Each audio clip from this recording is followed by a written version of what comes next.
Kamusta mga Repapit, si Alex Sonse to at paikikita ko sa inyo ngayon kung paano gumawa ng pera, real, accurate or talagang totoong pera. Nakikita natin, bumili ako ng Tugo worth at 400 na na share, which is ayan, 8 peso and 55 cents, 400 shares. Ang total amount ko is like 3,442 and 40 cents. Yan ang gagawin natin, magbebenta tayo. Kita nyo, tumaas na ng 8.85. So, maghihintay tayo tumaas yung mga buyers dito or pwede rin tayong bumenta ngayon. So, makikita nyo, ang total na capital ko ay 3,400, 3,400, teka, saan ba yun? 3,442 and 40 cents, di ba? 3,442 and teka, may kita ngayon natin 3,442, may kita natin 3,459 ang babalik sa akin kung ibebenta ko sa halagang 8 peso and 75 cents, di ba? So ibig sabihin, may kita na ako na magkano? 442. So may kita ako like ano dito, halimbawa, pwede akong sa 59 minus mo yung 42.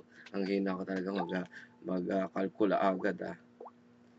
So, 59 minus 42. So, kita ka ng 17 pesos, di ba? So, pag pwede mangyari to, kahit na 17 pesos yun, maliit lang, ang totoo niyan, malaki siya. Kasi nga, pwede kang makabenta ng ilang beses na ganito. Katulad niyan, meron ng 876. So gawin natin 876. Ang babalik sa akin pera ay 3,463 na instead of na kung saan ang puhunan ko ay 3,443 lang. Ganon, di ba? So, kita ko ng 20 ngayon. Kita ako ng 20, di ba? Kikita ko ng 20. Ang puhunan ko, ito lang ang puhunan ko. 3,420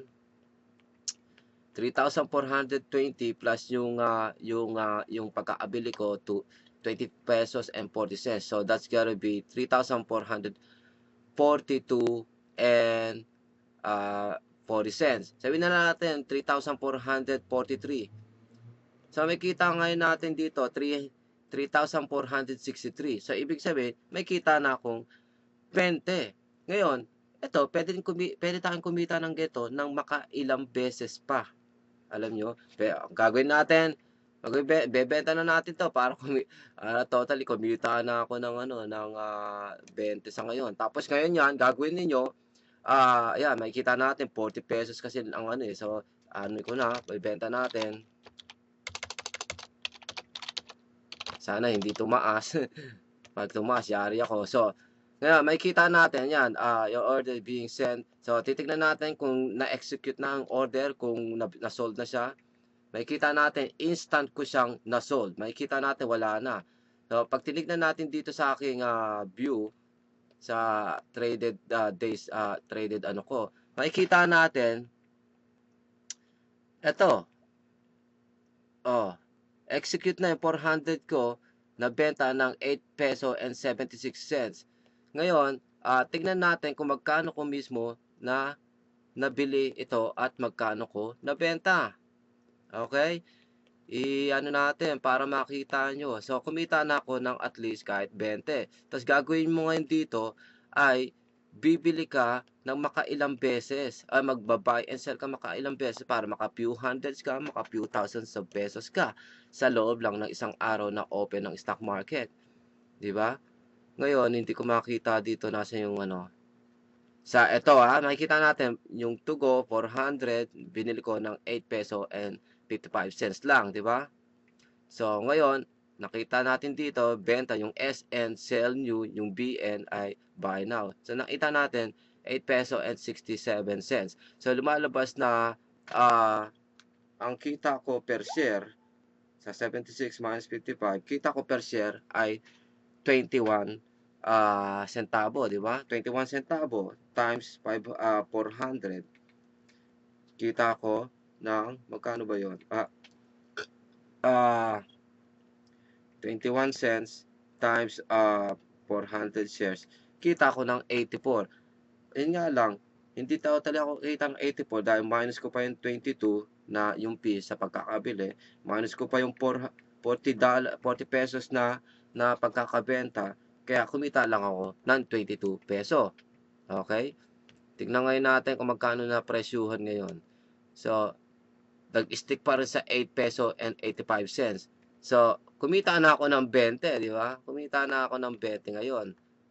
Balik na yung 3,000 something ko. Ayan, oh, bumalik na yung 3,000. Kanina, nasa 200 plus lang ito ngayon. Bumalik na yung 3,000 ko. Tapos makikita ngayon natin dito sa aking medyo talo pa ako ng 3,400 ngayon sa the rest na stocks na hawak ko ng to go, which is 3,300. Naku, saan hintay ko pang tumaasan para hindi ko pwedeng ibenta ngayon yan dahil matatalo ko pag binenta ko yan, di ba? So, ngayon meron akong 3,000. So, ganyan kadali kumita ng pera sa stock market. At ganun lang din kadali magbenta. Isipin nyo, tinype in ko lamang yung mismong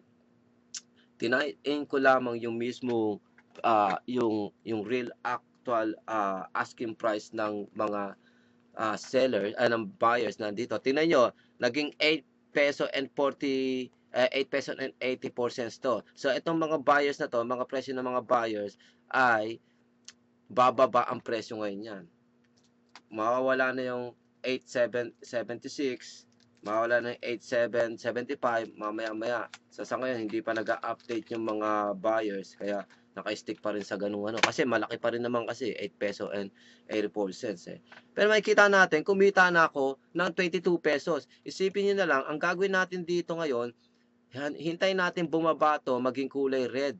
Maging kulay red itong presyo na to.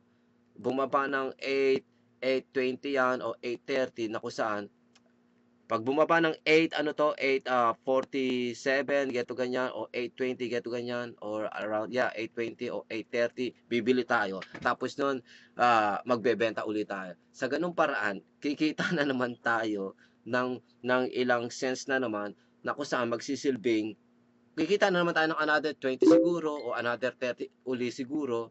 At sa ganung paraan, makailang benta ka, puta naging 87 878 Kutya kung nabenta ko ng 878 sana yung 400 kanina, hindi lang 20 ang kinita ko sa ngayon. Kaso nagmadali ako para lang na mapakita sa inyo. O isipin nyo, ang magiging kita ko sana sa ano na yan, magiging kita ko sana 71 minus 22. Kita ko sana ng 49 pesos. Kung nabenta ko, kung naghintay sana ako ng few seconds, kumita na sana ako ng 49 pesos instead of how much lang kanina yung pagkakabenta ko. 'Di ba? Magkano ko lang nabenta kanina? 76. 876. So, sa 876 na yan, sa 876 na 3,463, i-minus ko yung sabihin na natin yung 23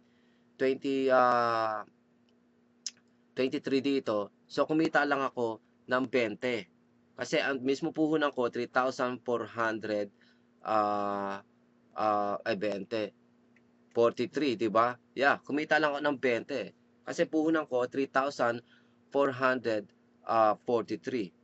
Dito sa 63, i-minus mo yung 43, so matitira 20. So kumita lang ako ng 20. Isipin nyo, tumaas lamang ng 2 cents, kumita na sana ako ng 49 pesos.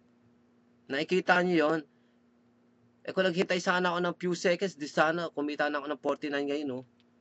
Diba? Sana binenta ko, ngayon ko nabenta to ng 878 imbis na 876 lang. Isipin nyo, ang lalaki ng mga presyuhan ng mga buyers. So, sa ganun, makabenta ka ng ilang beses ng ganun sa between, makikita natin dito, 1:30 nagbukas, tapos hanggang all the way to 3:30. Makabenta ka ng tag-iilang 20. O di may pera ka, magkakaroon ka, kikita ka ng few hundreds or few thousand. Kung nagkataon kung nagkataon kanina nasa 3,700 yung ko noon, yung aking ano, 'di ba? Tapos mura lang yung pagkakabil ko nito. Sabihin na natin sa kasi 21 cents ang kinita ko per share, eh. O sa 21 cents times 3,700 saan ang, shares na aking, ibebenta sana kunyari nabili ko ng mura. Kita sana ako ng 777, tatlong 777 sana na pesos ang aking kinita. So isang beses pa lang 'yun, 777 na. Eh, paano pa kung nakabenta pa, bumili ako ulit ta's hinintay ko na naman tumaas kahit lang 'yun nga, like around 20 cents, di another 777 na naman ang aking kitain. So sa loob ng isang araw, makakailang libo ka. Okay? So ito ang good example kung paano kumita ng pera sa stock market at kung paano nga ba nakakabenta agad. Tinignan niyo, ang tinignan ko kanina dito 8